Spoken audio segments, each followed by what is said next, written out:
What is the Yidam deity in Vajrayana Buddhism, and why is it important to practice? Should we practice one or many deities? Which meditational deity is better to practice, a peaceful or a wrathful one? If we practice one Yidam, is it the same as practicing all the Sugatas?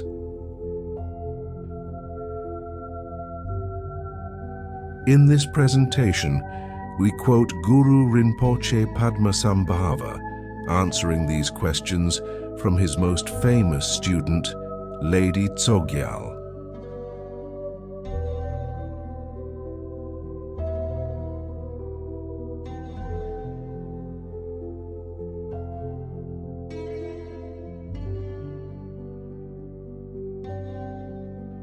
Guru Rinpoche's teachings to the Ledi Tsogyal are as clear and wonderful today as they were centuries ago. Reading the recorded words of the lotus-born Padmasambhava is almost like sitting at the feet of the great Guru Buddha.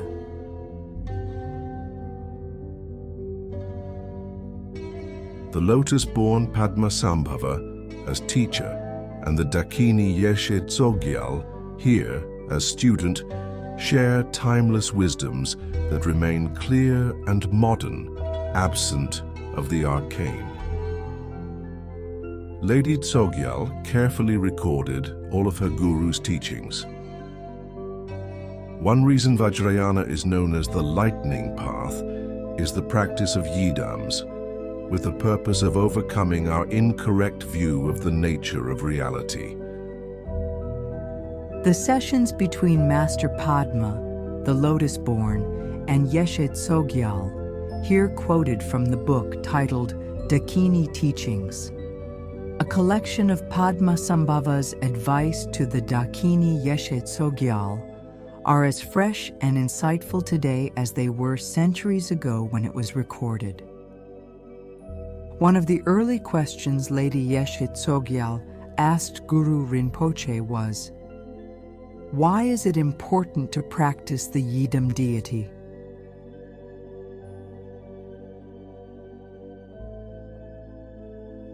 The master replied, "It is essential to practice a Yidam deity because through that you will attain siddhis. Your obstacles will be removed. You will obtain powers, receive blessings, and give rise to realization."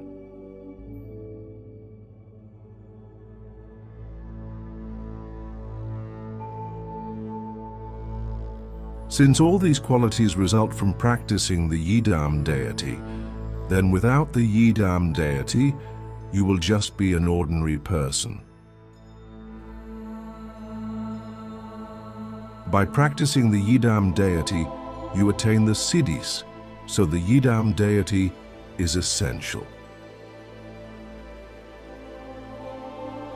The lady asked, when practicing a Yidam deity, how should we meditate and practice in order to attain accomplishment? To which the master replied, "Since means and knowledge are to practice the spontaneously present body, speech and mind, through the method of yoga sadhana, they will be accomplished no matter how you carry out the sadhana aspects, endowed with body, speech and mind.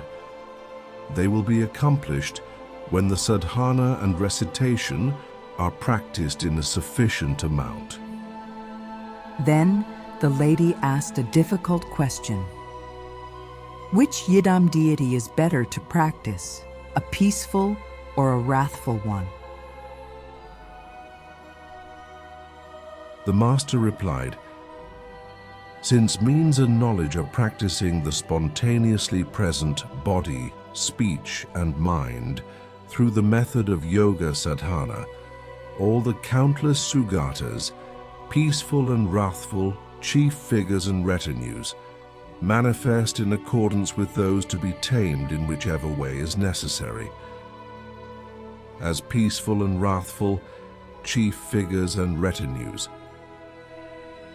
But as they are all of one taste in the state of Dharmakaya, each person can practice whichever yidam he feels inclined toward.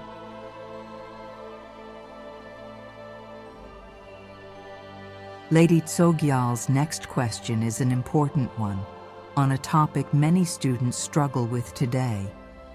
She asked, if we practice one yidam deity, will that be the same as practicing all the Buddhas?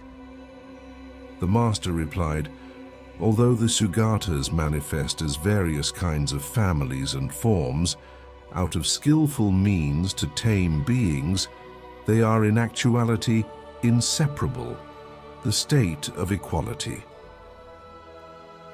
If you were to practice all the Buddhas with this realization of their inseparability, your merit would be most eminent. But if you were to do so while regarding the yidam deities as having different qualities which should be either accepted or rejected, you would be immeasurably obscured.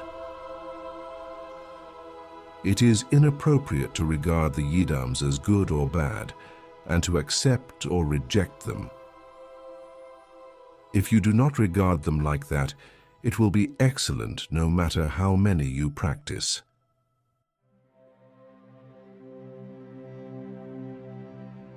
The lady asked for clarification. Through performing the approach to one Tathagata, will we accomplish the mind of all Sugatas? The master replied, by practicing with a vast view and remaining in the innate nature, you will attain stability in a meditational deity. When you complete the recitation, you will accomplish the activities of all the victorious ones, without exception, by simply commencing them. Here ends this series of questions from the great Dakini Yeshe Tsogyal for her guru Rinpoche Padmasambhava. May all beings benefit. We dedicate the merit of this presentation to the cause for enlightenment for the benefit of all sentient beings.